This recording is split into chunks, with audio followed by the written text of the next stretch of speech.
People just give me food and snacks every once in a while. Yeah. Welcome in, folks. Thanks for waiting. I know it's been a little long of a line, but we appreciate your patience. My name is Sid. Our company is called Spatial. Our goal is to bring immersive audio anywhere. So we're excited to show you a couple of experiences that we built here at South by. If you haven't seen the Meow Wolf experience, that's also powered by Spatial Audio, but we're excited to show you kind of what we built in here today. So follow me and we'll come in.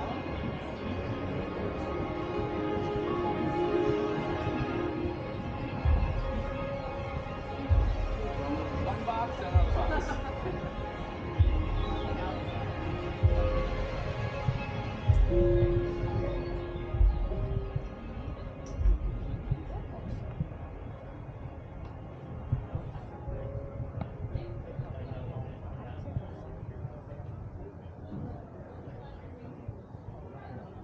Welcome.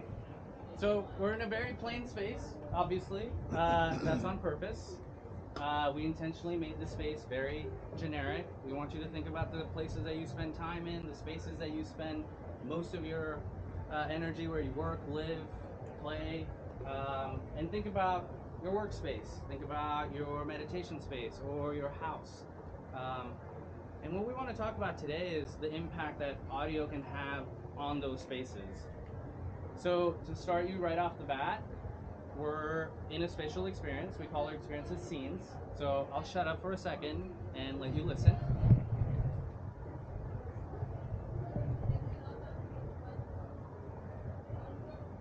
So what we're listening to, it's very subtle, and that's intentional, but we're listening to a rainy cabin.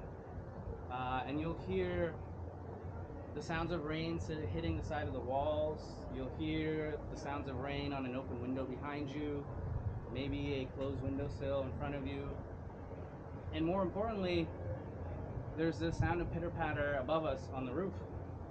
And we've brought this virtual sound object right above your head. So the pitter-patter that you hear, you can notice the roof is pretty far away from us. The speakers are really far away from us.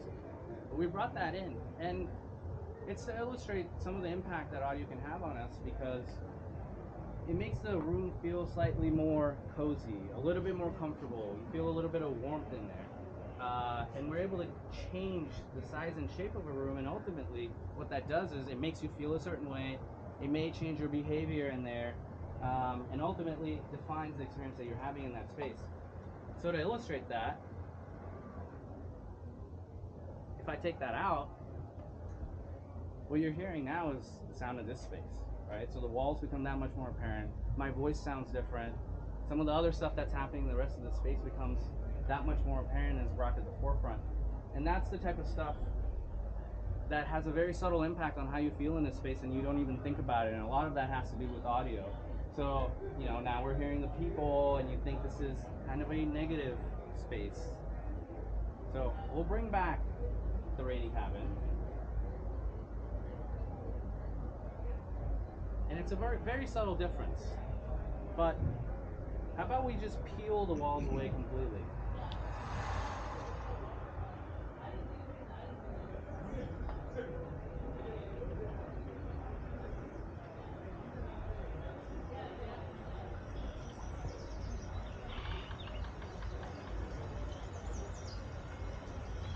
So we've kind of stepped outside of the rainy cabin now. We're in a rainy forest. It's a very lively forest. I would actually encourage you to walk around a little bit and explore different parts of the space. There's a stream running through that part of the space. There's some wildlife. There's birds flying around.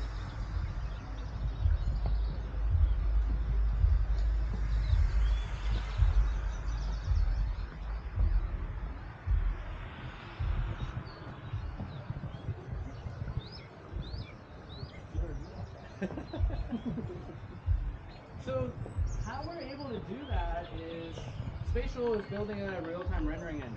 So what you're hearing is not what has been done traditionally with audio, where it's usually a track playing on a loop being, spit into the room using speakers. What we're able to do is take these objects that we recognize in the real world, like let's say a bird, and we can define behaviors for that bird so that it can be recreated with audio and make it sound that much more realistic. So a bird, as an example, would have some size, it would have some shape, and what we've defined as a behavior is a bird can fly, it has some speed, and we're able to recreate those things in the simulation that we're running on our rendering engine. And since it's a real-time rendering engine, we can change the simulation, we can change what's happening in the space, and we can do that based on any sort of data. It could be through a sensor, it could be through a feed, it could be through any other thing that could kind of feed information over the network into our simulation. So to give you an example,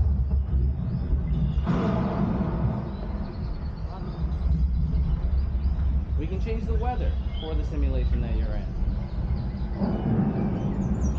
And this could be through a weather data feed. So if you want your house to be tied to the weather in Maui, and if it's raining there, it rains there, that's something that you can influence.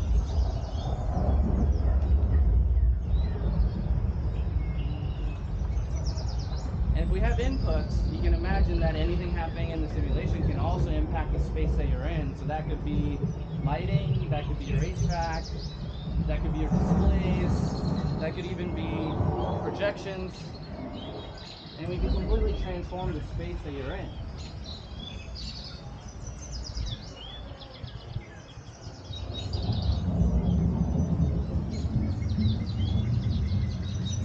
So now we've kind of transported you into a completely different world.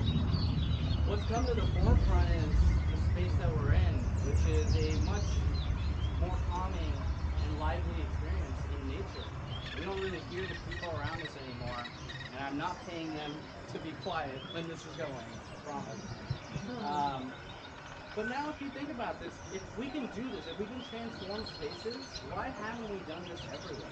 Think about the spaces that you spend time in, and think about the impact that it had on you when you were in there. So let's take you to a few different places. Not a place that anybody wants to actually be in, thankfully, but the impact of audio in a space like this is extremely drastic. It's not a place you would think about for recovery, not a place you would think about for healing. And the negative impacts of the audio are brought to the forefront, right? And the same is true for a place like maybe a retail store.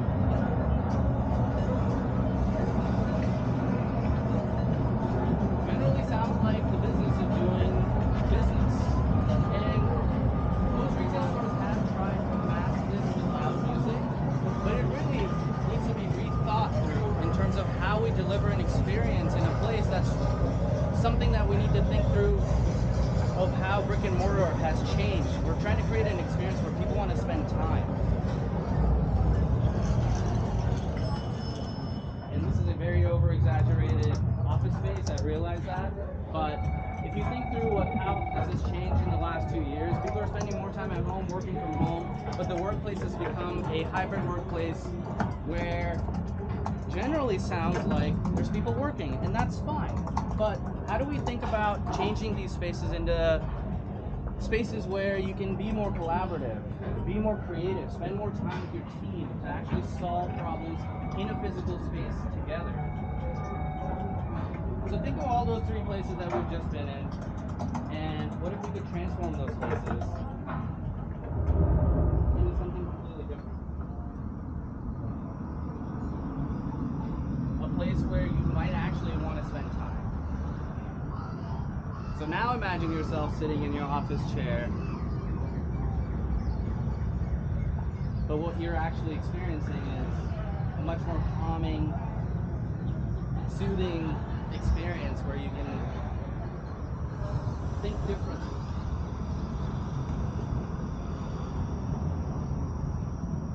Maybe it's an active beach.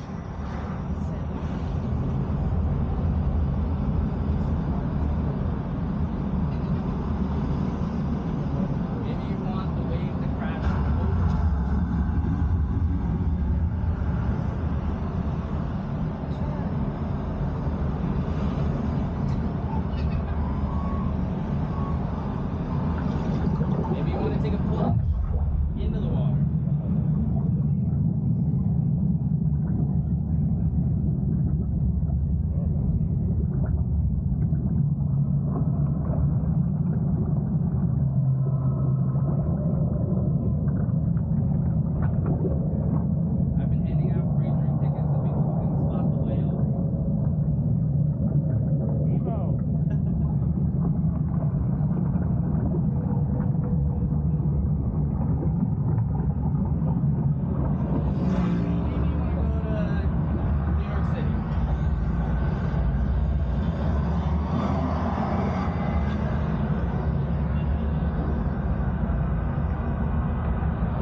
that's a little taste of what Spatial is able to do. We work with our partner Sonance for the speakers and the audio hardware to make this experience happen. Nightscape is another team that partnered with us that's hanging out outside if you want to chat with them. They did all the visuals through Unreal Engine. And then Pink Sparrow is the team that helped us with the fabrication for this place. If you guys haven't already, I would highly encourage you to go talk to our creators. They're hanging out by the IMAX.